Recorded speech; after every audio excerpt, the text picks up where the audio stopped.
Two players in OTAs that are looking for 2019 to be their comeback season, and so far it at least appears that it's heading in that direction. One player on offense to where, and I could be wrong about this, but from the outside looking in, it appears that this player is floating under the radar a little bit, and one player on defense to where, as of lately, this dude has really captured all the spotlight of OTAs. We'll talk about these two players. We'll start with the offensive player first, Pat Elflein. So when it comes to this offensive line, I've talked plenty about why I'm so bullish on it, to where worst case scenario, the floor for this offensive line is at least, you should expect at least a league average offensive line, to where it could possibly even be better than that. Certainly night and day comparison from last year to what you should expect in 2019. I've talked plenty about Garrett Bradbury, obvious first round draft pick out of NC State. Brian O'Neill, very solid rookie year. Going into his second year, you got to think he's only going to get better. And potential dark horse who should challenge for the right guard spot against Josh Klein, Drew Samia, rookie out of Oklahoma. And speaking on Drew Samia, after the draft, when I talked about him, and I'm like, yo, this dude could be really good. He could give the edge, the nastiness that this offensive line so desperately needs, competing against Josh Klein for right guard. I received a good amount of feedback from that saying, well, if anything, this dude, Drew Samia, is probably going to compete with Pat Elflein at left guard. And I was just thinking to myself, and maybe I'm overthinking this. I don't know. Let me know in the comments section. Maybe I'm overthinking this, but there seems to be not a huge, but at least a sizable portion of Vikings Nation that's a bit down on Pat Elflein. And I get it. He had a down year in 2018 compared to his really, really good year, really good rookie year in 2017. But we got to recognize something. This dude, after the 2017 season, had off-season shoulder surgery, missed all of training camp, missed all of preseason, missed the first 3 games of the regular season, and really had to get caught up to speed in regular season games. That's a lot to ask for, especially going into his second year, a crucial year for young players, no matter what professional sport they're playing. That's really, really a tough task and a tall order to ask of anybody.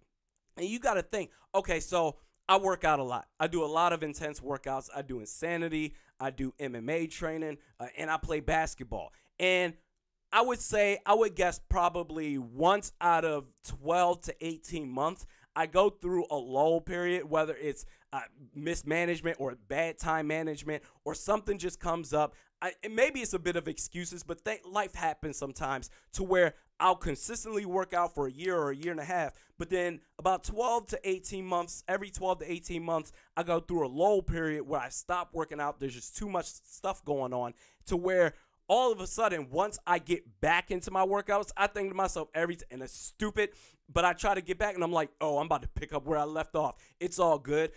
And all of a sudden, after missing 3 weeks or a month of training, I'm exhaling, I'm hyperventilating, I'm slow as hell. If I'm playing basketball, my thing on basketball, the number one thing that I do, I would like to think that I'm a pretty good facilitator, good driving to the basket. But my number one thing that I'm most proud of on the basketball court is defense. I will guard the best player on the court. I will 100% do that. When we're playing 5-on-5 pickup games, I look and it's like I just estimate, even if it's a bunch of people I don't know, I'm like, you know what, this dude looks like he's a beast, so I will guard him. And if I get back on the court after missing 3 weeks or a month, I'm a step off, I'm slow, sometimes I'm fat, my stamina is crap, and all of a sudden I need time to get back caught up to speed before I'm back to where I was before. Now amplify that to a professional football player going up against professional defensive lines. That's what Pat Elflein had to go through. So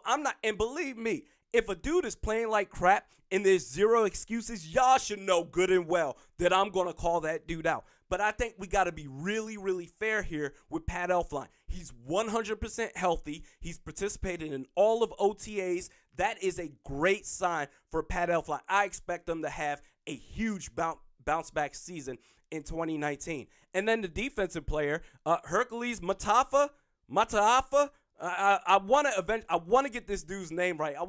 Hercules Matata. So anyway, and actually when I last talked about him a couple of weeks ago, I misspoke and identified him as a defensive end. Really, he's a multiple defensive line player. He can play multiple different positions. But for the Vikings, he's playing at the 3 techniques. And I remember this dude last offseason because I think this is his second year, if I'm not mistaken.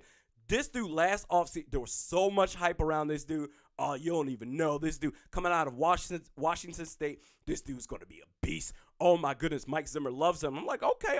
And then he was on OTAs on the field for like a half hour, and he tore his ACL, and it's like, man, damn, like, that's too bad. And now it's almost like deja vu to where, and hopefully he stays healthy, not that type of deja vu, but deja vu as in, yo, this dude, he's getting all the hype. Mike Zimmer just recently talked about him and how he made a couple of comparisons on him to Geno Atkins, who he coached in Cincinnati. And Mike Zimmer is a great defensive mind. He knows what he's talking about when it comes to defense.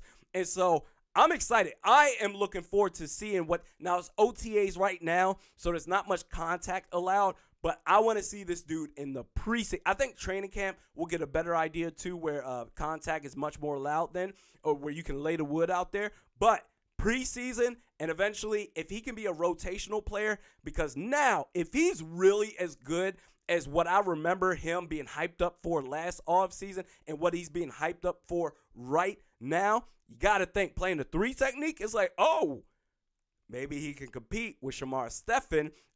Who knows? He may not start or at least be a rotational player, but it's like, oh, suddenly losing Sheldon Richardson may not be all that bad comparing as long as we see what Matata can offer on the table. So we'll see, man. I'm very excited about those 2 players. Pat Elflein, I think he's floated under the radar a little bit.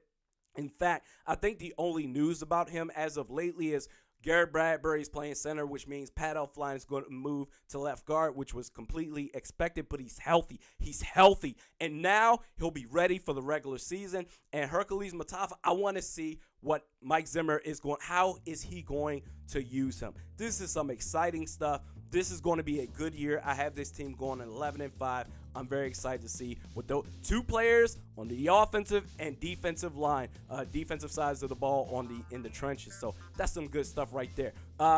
Real quick, actually, before this video ends, if you're listening to the audio version of this podcast, you already know about it. But starting now, or I guess starting last week, I do a really crappy job of making announcements when it comes to the show because I do things just sporadically all the time. But now I took your guys' opinions and your thoughts because I was like, you know what? I really want to come up with new ways to make the show. I want to expand the show like I used to do before I started doing videos. I was doing audio, just audio only, and it would be like, I want to say like 45 minutes to an hour long. And I want to get back to that, to where I cover Vikings, mostly Vikings, and then some NBA stuff, Timberwolves stuff, and things like that. So I was thinking, instead of just making the changes, let me ask you guys, like, what do you guys, because I really appreciate your guys' thoughts. And I get it. You guys, for the most part, you guys, 99% of you want to hear nothing but Vikings. So for this YouTube channel, we're going to keep it as is, Vikings only. But if you guys want to listen to the expanded podcast, it's going to be front loaded with Vikings content, of course. And then the final 15-20 minutes going to be other football topics around the league, major football news. Hey, apparently the NFLPA is telling all agents to tell their players to save money for a potential lockout in 2021. I'll believe it when I see it. We'll talk about that, but I'll leave the link to the podcast, the audio podcast, in this description.